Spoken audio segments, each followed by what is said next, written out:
So became, first time doing a YouTube thing, reaction video. No, not. First time looking at it. We're gonna be looking at some CJ So Cool because he the one who inspired me. This is my first time now. So don't forget to go down in the comment section and subscribe. First time, never had a subscriber, no name. Go down there. Just subscribe if you like this video. Alright, let's get into it. I'll watch Killer Clowns. Or, no, you know what?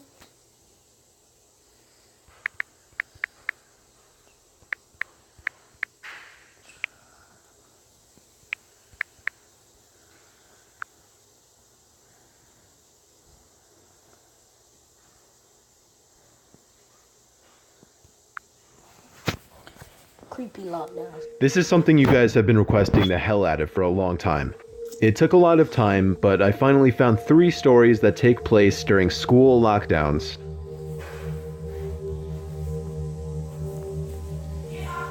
It was a typical boring day in calculus, only it was Friday, 7th period, meaning the week was almost over and spring break would finally be upon us, so everybody was getting antsy in their seats, I could tell. We didn't have a test that day like a lot of my friends did with their other teachers, so our teacher in the middle of class just decided to start playing games with us on Sporkle.com. He was a very laid-back teacher like that. As we were doing some brand logo quiz on Sporkle, I remember the exact moment it happened. Right after my friend answered a question, I remember the exact answer too, Adidas. The dean's voice came through the loudspeaker. He sounded panicked and frantic as he told all the teachers this was not a drill and to go into lockdown. I actually got the chills and I got goosebumps on my arms as our usually laid-back teacher too seemed panicked as he ran to turn off the lights and ushered us to the back corner of the room. We all sat in silence for about 2 minutes, and then the usual buzzing that came from a panel in the back of the room ceased, indicating that the school must have cut all the power. We all looked at each other, realizing this must be serious. A few more minutes of waiting later, we heard a man screaming at the top of his lungs coming down the hallway. 2 girls in the class actually started crying, which made all of us even more scared. Hold on, let me stop the video right there. For man, do y'all know the man or something? And then, the crazy part is, the 2 girls go to crying. Like, if you don't shut the freak up, it's a lockdown. You trying to get us killed here? As the screaming got closer to the classroom, the lunatic-sounding man started banging on the lockers while screaming, "I'll kill all of you." It was at that moment that I started to fear for my life. Then, crazy. My teacher shushed us as we all looked at each other to see our peers' reactions. The banging then moved from the lockers to our classroom door. And that's when one of the crying girls screamed no. Why the freak you scream no? Like, you're supposed to make it seem like you're not in the classroom, idiots. The banging on the door only grew worse as the man started screaming, "Open up." 2 of the girls in the class were crying out loud now. It felt like an eternity that man was pounding at the door. But eventually, he finally continued down the hallway, screaming like a mentally insane person, until we could not hear him anymore. I'd say 10 minutes later, though it felt like half an hour given the situation, the dean came back on the loudspeaker explaining the situation, which was surprising for him to do. He explained that some apparently mentally unstable person entered the building and assaulted the woman sitting at the front desk, causing her to flee the building screaming, and staff wasn't sure if the man was armed or not. Now this was before the school had cameras or could afford prop security, so the school was wide open to something like this happening. The staff had done a sweep of all the hallways and classrooms and couldn't find him, so the dean instructed the teachers to resume teaching but to keep all the doors locked, and to not let any students leave for any reasons. The most disturbing part, however, is that one of the janitors working the night shift found the man sleeping in one of the storage closets near the back end of the school, and according to rumors that were spread by my peers, Sticking out of his pocket was a .44 Magnum. The janitor must have done something stupid to wake him up, for example, leaving the closet door open, because by the time a police officer could arrive on the scene, the man was gone. My entire class, as far as I know, to this day, has no idea if this man was ever found, but I like to think that right now, he's being given the proper help that he needs. That's crazy. Like, who would have found him in there? The gun sticking out of his pocket. I would have freaked out, like, no joke. Story 2. My school has 2 lunch periods. First lunch period is for all 6th graders and some 7th graders. The second lunch period is for the other half of the 7th graders and all 8th graders. The lockdown happened in the beginning of October. The day the lockdown occurred, it was overcast and rainy. During the first lunch period, I heard 4 loud booms. I personally thought it was thunder, but the entire lunch crowd started screaming. I was thinking those kids were just serious pussies, but the campus security came in and started yelling at people to go into the multi-purpose room, and the Well, you heard what he said? The people straight pussies. kids who were in line buying lunch had to throw out their lunch and come inside. Me and some friends went inside the room along with a huge group of other kids. Everyone was curious as to what was happening. Our multi-purpose room is huge, and the back wall of the room is made of see-through glass. When me and my friends were rushed inside the campus, security was covering the glass with the curtains, and there were adults at every exit. My friend Eric was curious, as well as the rest of us, so he asked one of the adults what was going on. When he came back, he said, "You know how right in front of TMS there's those houses?" I replied, "Yeah." "There's this mentally disabled, crazy man that barricaded himself in front of his house, and he's threatening to commit suicide and kill the cops if he's evicted. He was walking around outside of school watching kids in a weird way," Eric told us. It turned out the man was also a registered sex offender, making matters worse. We were stuck in the multi-purpose room for a whole hour, taking up 2 periods. After the whole thing was settled, we were escorted to our classrooms one by one. I later found out that the man lives next to my friend Brandy, who told me about the previous Halloween when she saw the same man at his window cutting his arm and writing in his own blood, "Don't come here or I'll kill you," on his window.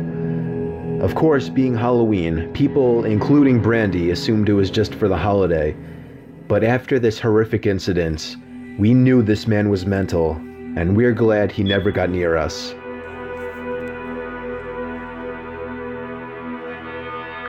That's crazy. Threatening to kill the cops, really. That's crazy. I'm 22 years old, fresh out of college, and I recently got a job at my old high school as a sort of computer intern in the school basement. The basement of the school is very messy and disorganized, but there is a small 3-person office that's actually very nice down there. It has 3 nice big desks, 2 mini fridges, a flat screen TV mounted on the wall, and oh so satisfying air conditioning, a luxury the students and teachers cannot enjoy in the school. And of course all the school servers and other computery stuff. I got the job because 3 of my old computer teachers flat out adored me. I could actually consider them as real friends, not just teacher figures, so they all helped tremendously in landing me this job. It's been great, until something that happened a few weeks ago. My 2 co-workers that shared the office with me, Dave and Gary, weren't in the office at the time. They were upstairs working on papers or whatever. I was eating my sandwich during my lunch break when I got a phone call from one of the women in the front office telling me the school was on lockdown and that somebody, possibly armed, had entered the school. There wasn't much that I could do other than turn off the lights because, surprisingly, as nice as this little office was, it didn't have an actual door to it, just a big opening, and the door to the whole basement didn't even have a working lock. For my own safety, I did turn off all the lights in the office and my computer screen. I kept my phone on the desk, texting both Gary and Dave, but they wouldn't respond. I sat down there in the dark playing games on my phone for like 20 minutes.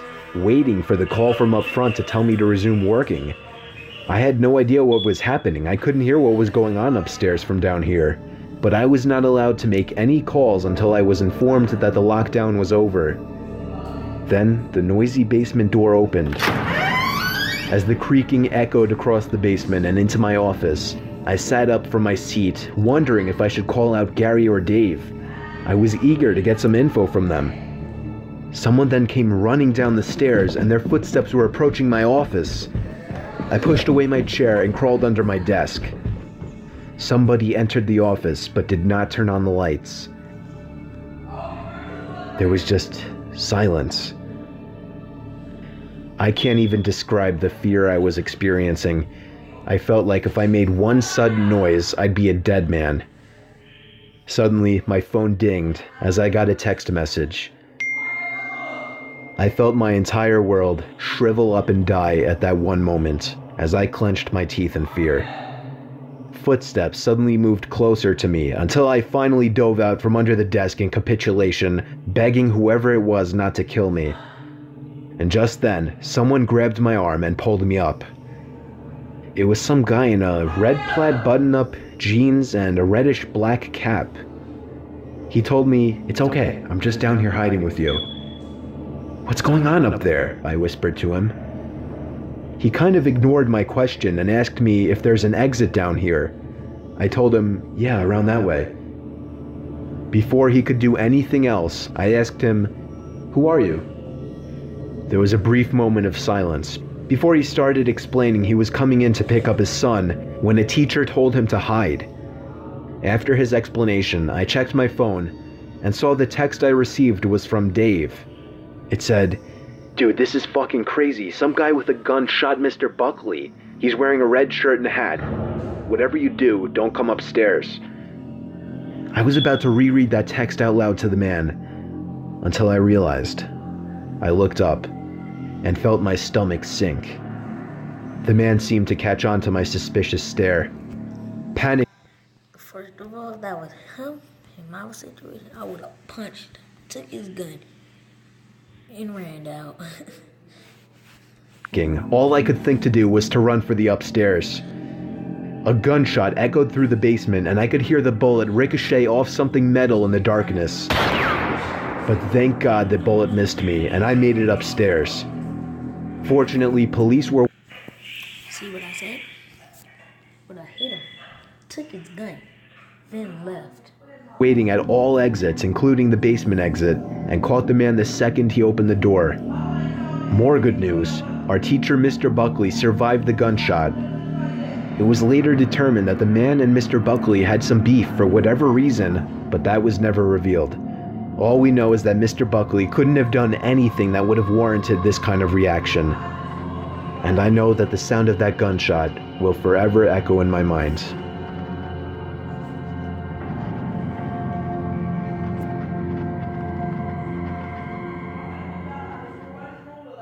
That was crazy, bro.